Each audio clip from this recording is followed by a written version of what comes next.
Refusal आपका आया हुआ है 2 बार, 3 बार, 5 बार, डेफ़िनिटली आप एक ट्राई करवा सकते हो एंड मैं बोलूँगा कि 99% आपका वीज़ा जो है, वो लग जाएगा जो hello friends, welcome back to the channel. मैं रोविंद दीवाना आपका स्वागत करता हूँ भाई। और इस वीडियो में हम बात कर रहे हैं एक अप्रूव्ड जॉर्जिया के वीज़ा के बारे में भाई।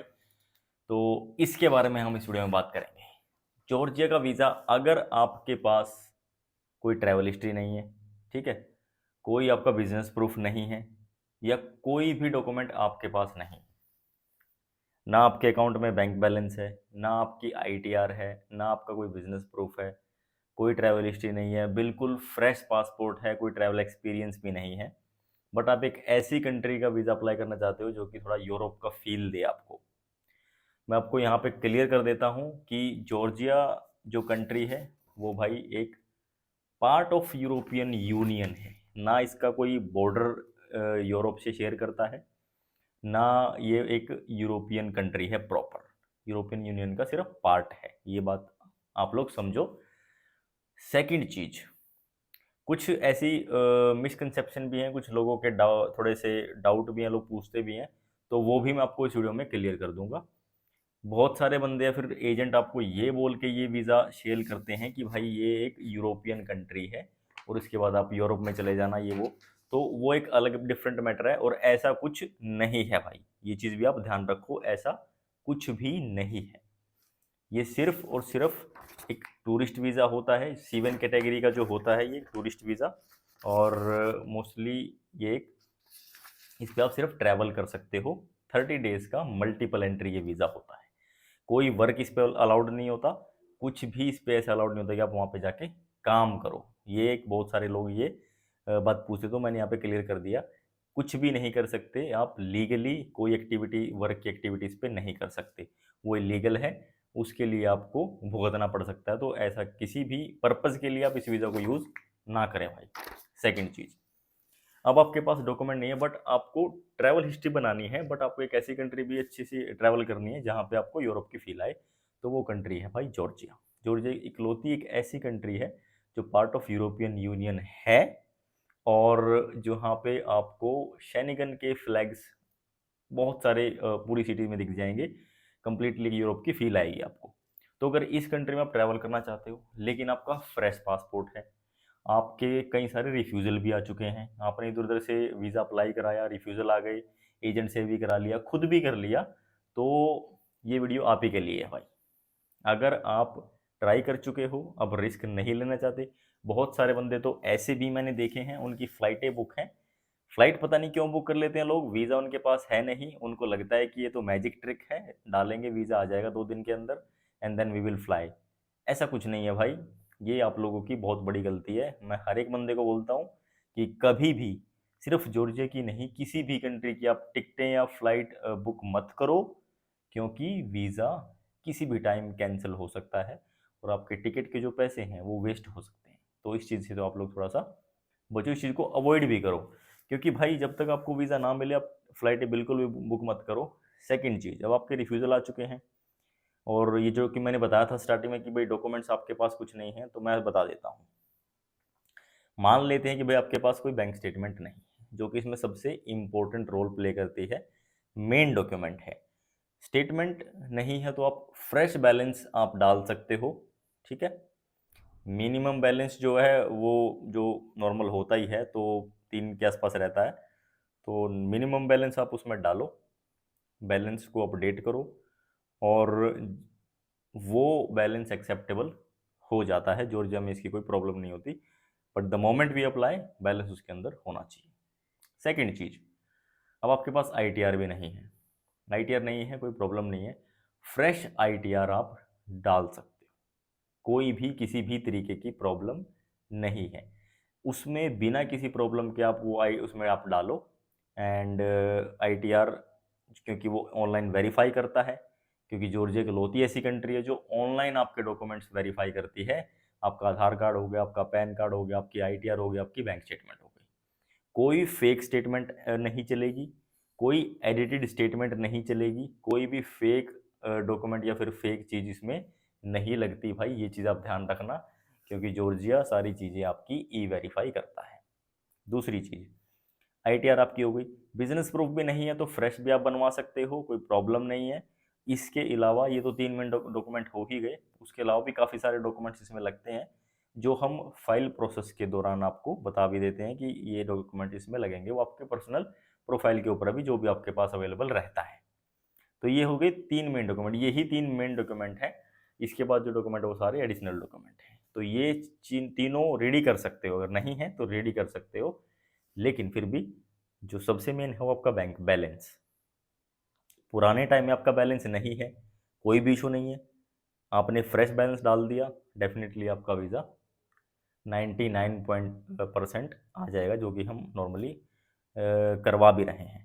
और मोस्टली अभी के टाइम में भाई रिफ्यूज़ल केसेस हम कर रहे हैं, क्योंकि बहुत सारे बंदों के रिफ्यूज़ल आ रहे हैं। वो खुद डाल रहे हैं, फिर किसी ट्रैवल एजेंसी से डाल रहे हैं जहाँ के प्रॉपर रिस्पॉन्स नहीं आ रहा है। हमारा जो प्रोसेस है वो एकदम बिल्कुल अलग है, और जो एग्जीक्यूशन का प्रोसेस है वो सारा एक तरीके से सारी चीज़ें को एग्जामिन करके उसके बाद ही एप्लीकेशन डलती है, एप्लीकेशन लॉन्च होती है, and with in after 7th day जो वीज़ा जो है वो मिलता है। तो आप ये मत सोचना कि 2 या 5 दिन में वीज़ा आ जाता है, क्योंकि उसकी वेबसाइट पे लिखा हुआ है। बहुत बंदे ये भी क्वेश्चन करते हैं कि भाई जॉर्जिया हम ऑन अराइवल जा सकते हैं क्योंकि हमारे पास यूएई का मल्टीपल एंट्री वीज़ा है। तो यहाँ पे मैं आपको बता दूँ, आप नहीं जा सकते, चाहे आपके पास यूएई का मल्टीपल एंट्री हो, चाहे कुछ भी हो। सिर्फ और सिर्फ अगर आपके पास यूएई की रेजिडेंसी है, दैट मीन्स कि 2 ईयर स्टिकर वीज़ा आपके पास है, तो उस पे आप जॉर्जिया ऑन अराइवल ट्रैवल कर सकते हो। कोई भी पेपर वीज़ा, चाहे आपके पास 5 ईयर मल्टीपल एंट्री वीज़ा हो यूएई का, या फिर कोई और मल्टीपल एंट्री वीज़ा हो, you can not travel on that. तो ये थोड़ा सा ध्यान रखना, इसमें भी काफ़ी सारे लोगों की टिकटें और पैसे बर्बाद हुए हैं। ठीक है, तो यहाँ पे भाई मैं जो भी चीज़ आपको बता रहा हूँ वो एक से बढ़कर एक रियलिटी है, जो लोग छुपाते हैं, बताते नहीं हैं। बट यहाँ पे सारी चीज़ें मैं आपको वन बाय वन क्लियर कर रहा हूँ, जो कि आप लोगों के डाउट रहते हैं जब भी आप हमसे इंटरव्यू करते हैं, क्वेश्चन करते हैं, वो सारी चीज़ें तो मैं यहाँ पे आप लोगों को बता रहा हूँ उस हिसाब से। बैंक स्टेटमेंट आपकी आईटीआर लेटेस्ट चल जाती है, और आपका बिजनेस प्रूफ भी लेटेस्ट चल जाता है। तो यही 3 मेन डॉक्यूमेंट है। लेट्स सपोज अगर आप अभी नहीं बनवाओगे तो इन फ्यूचर आपको बनवाने पड़ेंगे, अगर आपका ट्रैवल का ही प्लान है तो कुछ ना कुछ तो आपको दिखाना ही पड़ेगा, क्योंकि ये जो 3 डॉक्यूमेंट है ये सबसे मेन डॉक्यूमेंट है। जैसा कि मैंने बताया, अब लेट्स सपोज आपके पास कोई बैलेंस नहीं है, आपके पास कोई डॉक्यूमेंट नहीं है, और आप ना बनवाना चाहते, तो उस केस में क्या कर सकते हैं? तो एक होता है भाई डिपेंडेंट वीज़ा। लेट्स सपोज कि अगर इनका वीज़ा जैसे आया है आज, अगर इनके पास डॉक्यूमेंट नहीं है, तो हो सकता है कि इनके वाइफ के डॉक्यूमेंट हों, इनके फादर या मदर के डॉक्यूमेंट हों, जिनके बेस पे वीज़ा आप लोग ले सकते हो। तो खुद के डॉक्यूमेंट भी देने की ज़रूरत नहीं है, उस केस में भी आपको वीज़ा मिल जाएगा। तो ये चीज़ भी आप लोग देखो, वीज़ा कुछ भी डॉक्यूमेंट नहीं है तब भी आपके वीज़ा के मिलने के चांसेस अच्छे हैं। वो डिपेंडेंट वीज़ा हो जाता है, यानी कि आपके खुद के नहीं है तो आपके फादर स्पॉन्सर करेंगे, या आपकी मदर स्पॉन्सर करेगी, या फिर आपकी वाइफ स्पॉन्सर करेगी, या फिर आपका हस्बैंड स्पॉन्सर करेगा, उसके भी आप पे वीज़ा लग जाता है। लेकिन एक चीज़ यहाँ पे ध्यान रखने की है, वो है आपको रिलेशनशिप प्रूफ देना पड़ेगा। हस्बैंड वाइफ का लिए मैरिज सर्टिफिकेट, और पेरेंट्स के लिए आपका उनका आधार कार्ड हो या फिर पासपोर्ट हो, और जहाँ पे नाम शो करे। तो ये सारे प्रूफ होते हैं जब आप डिपेंडेंट प्रोफाइल लगती है तो। अब लेट्स सपोज़ कि पूरी फैमिली का लगना है, तो उसमें भी बहुत अच्छे चांस रहते हैं, उसमें भी काफ़ी चांसेस रहते हैं कि आपको वीज़ा मिलेगा, and you can proceed with that same process. अब इसमें ये चीज़ मैं और क्लियर कर दूं कि कुछ बंदे बोलते हैं कि भाई बच्चे की इसमें फ़ीस नहीं लगती। हर एक पर्सन जो भी वीज़ा अप्लाई करेगा, सेम एग्जैक्ट फीस लगती है, 1 रुपया भी कम नहीं लगता। जो एक अडल्ट की लगती है, सेम वो चाइल्ड की भी लगती है, और सबकी एप्लीकेशन इंडिविजुअल डलती है। ऐसा नहीं कि बच्चे की सिर्फ वैसे एक साथ में अटैच कर दिया और डल गया, नहीं। हर एक मेंबर की आपको एप्लीकेशन अलग से लॉन्च करनी पड़ती है, और हर एक मेंबर का अलग से एक आईडी नंबर जनरेट होता है, और उसी के बिहाफ पे रिजल्ट आता है, सबका अलग अलग आता है। तो ये भी था।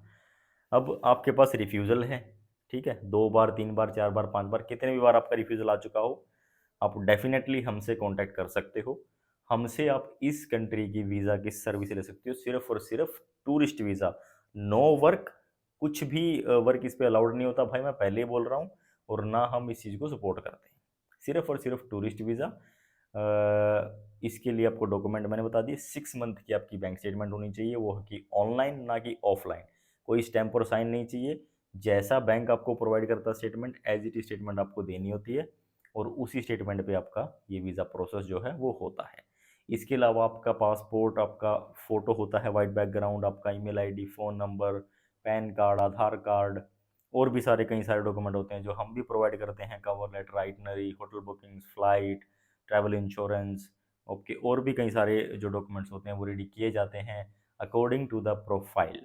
आपकी प्रोफाइल क्या है उसके हिसाब से, कहाँ पे आपको जाना चाहिए, कहाँ पे विजिट करना चाहिए, कितने दिन का प्लान होना चाहिए, कब वहाँ से एग्जिट करना है, और डॉक्यूमेंट में आपस में मर्ज कैसे करनी होती हैं, फैमिली है, सोलो है तो कैसे, कपल है तो कैसे, काफ़ी सारी चीज़ें इसमें होती है भाई, क्योंकि हमें इसमें डीप एग्जामाइन कर रखा है, जिसी की वजह से ही जो सक्सेस रेशियो है वो बहुत अच्छा है।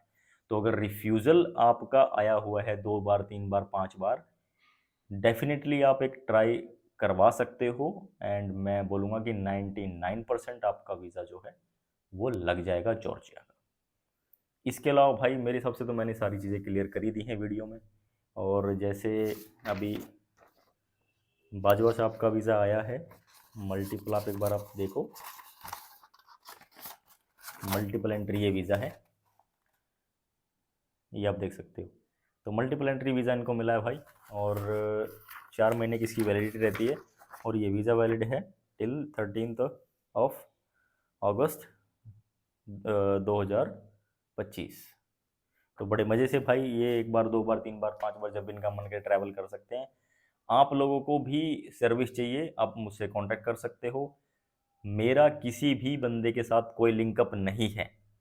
अगर आप लोगों को कोई बोलता है कि भाई मैं रोबिन भाई का काम करता हूँ, या वो मेरे से काम करवाते हैं, बिल्कुल सफ़ेद झूठ बोल रहा है बंदा, आप उस बंदे से समझ जाओ कि ये एक बहुत बड़ा फ्रॉड है, आप इन लोगों से बचो।